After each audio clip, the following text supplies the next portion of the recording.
بسم اللہ الرحمن الرحیم۔ تمام تعریفیں اس عظیم ذات کے لیے ہیں جو تمام جہانوں کا پالنے والا ہے، اور جس نے اپنے پیارے محبوب حضرت محمد مصطفیٰ صلی اللہ علیہ وآلہ وسلم کو تمام جہانوں کے لیے رحمت بنا کر بھیجا، اور پھر اپنے کلام پاک کو مقدس فرشتہ حضرت جبرائیل امین علیہ السلام کے ذریعے اپنے محبوب پر اتارا، جس میں تمام جہانوں کے لیے شفا ہے۔ میرے پیارے بھائیوں اور میری پیاری بہنوں، میں آپ سب کو اپنے چینل تقدیر بدلتی ہے میں خوش آمدید کہتا ہوں۔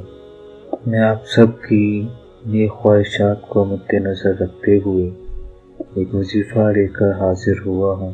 آج کا وظیفہ، جس کا عنوان ہے چوتھے آسمان کے فرشتے کو مدد کے لیے حرکت میں لانا، اللہ تعالیٰ کے کرم سے بہت ہی مجرب ہے۔ پیارے بھائیوں اور میری پیاری بہنوں، ہم جو وظائف اس چینل پر بیان کرتے ہیں وہ سب روحانی ہیں، اور ان سے اللہ تعالیٰ کے فضل و کرم سے لاتعداد لوگ فیض یاب ہو چکے ہیں۔ اس لیے ان وظائف سے فیض یاب ہونے کے لیے ضروری ہے پہلے تو آپ اپنے گناہوں سے توبہ کریں اور صوم و صلات کی پابندی کریں، جھوٹ و غیبت سے اجتناب کریں، غیر شرعی اور غیر ضروری کاموں سے مکمل پرہیز کریں، پھر ان وظائف کو عمل میں لائیں۔ معزز خواتین و حضرات، وظیفہ کرنے سے پہلے 2 رکعت نماز حاجت پڑھیں، پھر رخ قبلہ کی طرف کر کے اول و آخر درود شریف اور وظائف کو مذکورہ تعداد میں پڑھیں۔ وظائف پڑھتے وقت اپنے مقصد کو خوب ذہن میں رکھیں۔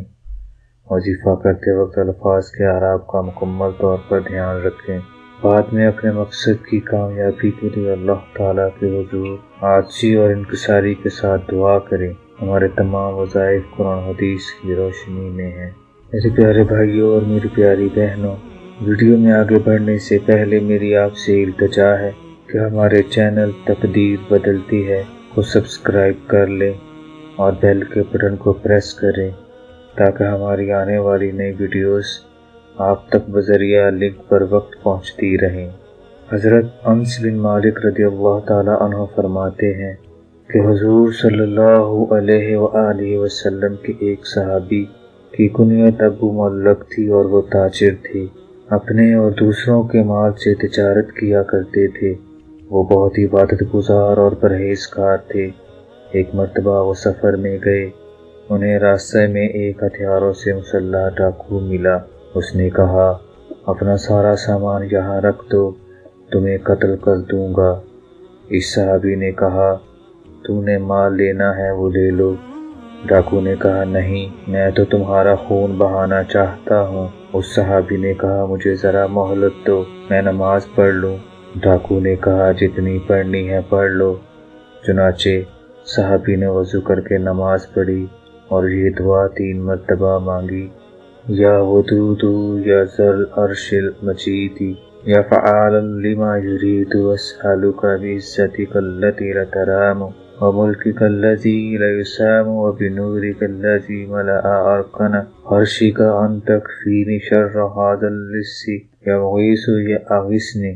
ترجمہ: اے محبت کرنے والے، اے بزرگی والے عرش کے مالک، اے ہر ارادے کے کرنے والے، میں آپ سے سوال کرتا ہوں، آپ کی عزت کی قسم کے ساتھ جو آپ سے جدا نہیں ہوتی، آپ کی بادشاہت کی قسم جو زائل نہیں ہوتی، آپ کے نور کی قسم جو عرش کے ارکان کو بھر دے، اے اللہ، آپ اس چور کے شر سے میری کفایت کیجیے، اے مدد کرنے والے، میری مدد کیجیے۔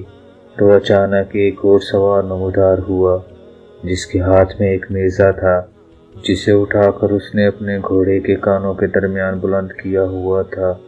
اس نے اس ڈاکو کو نیزہ مار کر قتل کر دیا۔ پھر وہ اس تاجر کی طرف متوجہ ہوا۔ تاجر نے پوچھا، تم کون ہو؟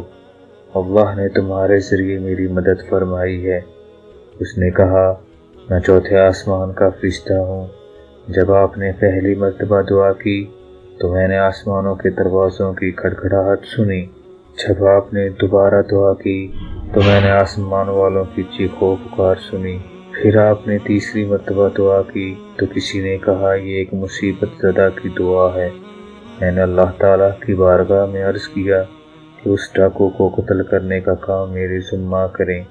پھر اس فرشتے نے کہا، آپ کو خوشخبری ہو کہ جو آدمی بھی وضو کر کے 4 رکعت نماز پڑھے اور پھر یہ دعا مانگے، اس کی دعا ضرور قبول ہوگی، چاہے وہ مصیبت زدہ ہو یا نہ ہو۔ حوالہ حیات الصحابہ جلد نمبر 3 صفحہ نمبر 175۔ پیارے بھائیوں اور میری پیاری بہنوں، اگر آپ کو آج کی ہماری یہ ویڈیو پسند آئی ہو تو ہمارے چینل کو سبسکرائب ضرور کر دیجئے گا۔ اللہ آپ کا نگہبان ہو۔